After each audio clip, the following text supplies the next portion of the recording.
Continue to do those things that you know that work for you after you have evaluated yourself in the situation. Continue to move. Stay busy, stay busy, stay busy. Repeat out to me. Help somebody. And help yourself. Because what you give is what you get. Find somebody that you can help so you can forget about you for a moment. See, sometimes the best thing to do is to be.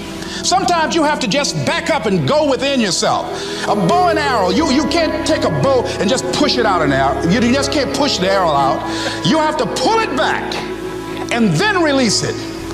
Sometimes you have to back up and go within and pray and meditate and recharge your batteries. Go away, clear your head, and then come back and look at it from a different vantage point.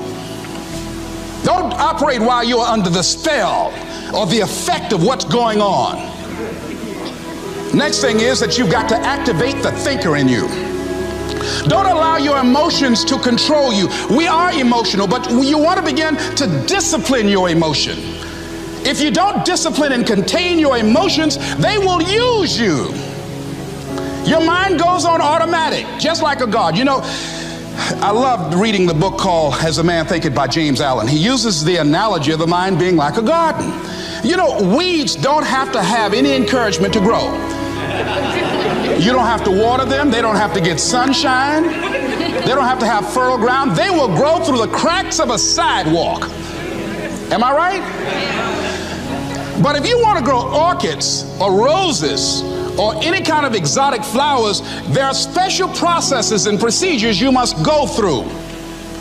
Well, by the same token, you don't have to force yourself or motivate yourself to think negatively, to be depressed, to hate somebody, to want revenge, to want to get back at somebody, to beat yourself up over the head, to feel loaded with guilt. You don't have to make any effort to do that. Your mind is on automatic. It will do that by itself. But if you want to begin to move into your own personal greatness, if you want to begin to really enjoy a happy, successful, healthy life, you've got to be willing to go against the tide. You've got to be willing to harness your will and say, in spite of this, I'm in control here. I'm not going to let this get me down. I'm not going to let this destroy me. I'm coming back. And I'll be stronger and better because of it. You have got to make a declaration that this is what you stand for. You're standing up for your dreams. You're standing up for peace of mind. You're standing up for health. You want it, and you're going to go all out to have it. It's not going to be easy. When you want to change, it's not easy. If it were in fact easy, everybody would do it. But if you're serious, you'll go all out. So yes, I'm going to turn this situation around. I'm not going to sit back and moan and cry over what happened and what went wrong and who did what. I'm going to do something about this situation. The next thing that is important is that expect things to get better for you, because they are. See, life is cyclic. You're not, whatever experience you're having right now, it has not come to stay. It has come to pass. Not to stay, just to pass. It's just going through.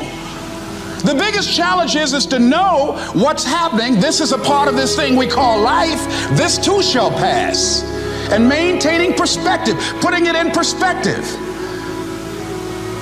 I was doing a training at a college, and it was a 2-day training during orientation. And in the training that I provide, I'm a motivational speaker, but I conduct processes in personal dynamics, where people begin to go through changes that stimulate the right and left hemisphere of the brain, enable them to see themselves differently. I conducted this particular simulation with these young kids, 17 and 18 years of age, so that they would begin to see how they make decisions and how they would survive in this particular simulation process we gave them. We had them to do it individually and then collectively.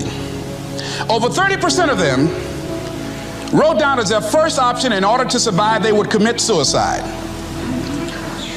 First thing they wrote down.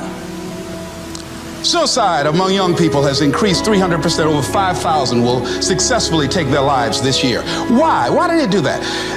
I said, I was so shocked. I said, what do you mean? Well, at least we would not suffer. And then they had the nerve to write down all of the other things they were going to do after they committed suicide. said, listen, Kadumbo. No, when you come up with a permanent solution for a temporary problem, that's it. Game's over. That's it. You're not going to do anything. Anybody wrote suicide at the top, you can put your pencil down.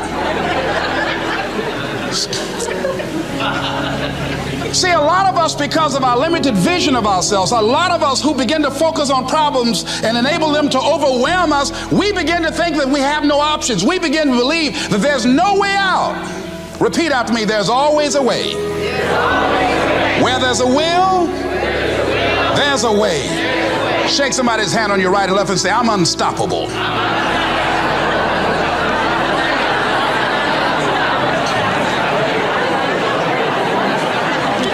You've got to make those kind of declarations to yourself. I'm unstoppable. This will not get me down. And if I get knocked down, I'm going to be like Leo Pascal. You said you're going to have some low moments in life, but when you do, you will have high lows when you work on yourself. What are some of those things that you can do during this period of time? Go for walks. Do some things for you. Just go for a stroll so you can engage in some reflective thinking on life, on yourself, looking and enjoying the universe, smelling the roses along the way.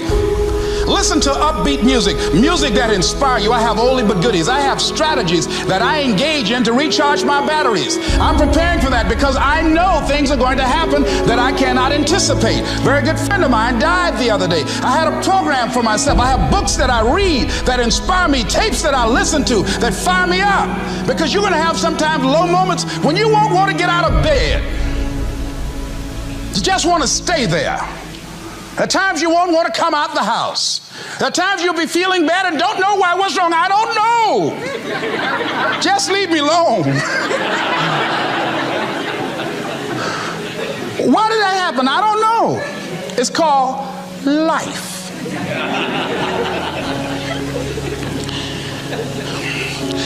The other thing is take full responsibility for your life.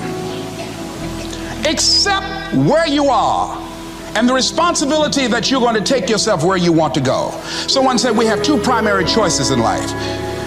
We can either accept conditions as they exist, or we can take the responsibility to change them. See, a lot of people want to exempt themselves from taking responsibility. All they want to do is talk about the problem. Every time you see them, they'll tell you their story over and over and over and over again. No. You want to take responsibility for your life. I got me here, I can get me out of this. And I'm getting out. I'm not going to be a volunteer victim. George Bernard Shaw said there are two kinds of people in life. You know, he said those that make things happen, those that watch things happen, and those that don't know what happened. And he said the people that get along in this life look around for the circumstances that they want, and if they can't find them, they make them. They create them. So part of beginning to get unstuck, you've got to decide that the behavior pattern that you have adopted doesn't work for you. You've got to change your strategies, and changing your strategy means reinventing your life. Recreating you, and you have the power to do that. You can decide that you're going to change, that you're not going to be a wimp. You can decide that you're going to stand up to life. You can decide that I'm going to live each day as if it were my last. You have the power to make that decision. You can decide I'm going to work on myself and develop myself. I'm going to empower me. And all of these things that are happening to me right now, they're just temporary inconveniences. They're not stronger than I am. I'm in charge here.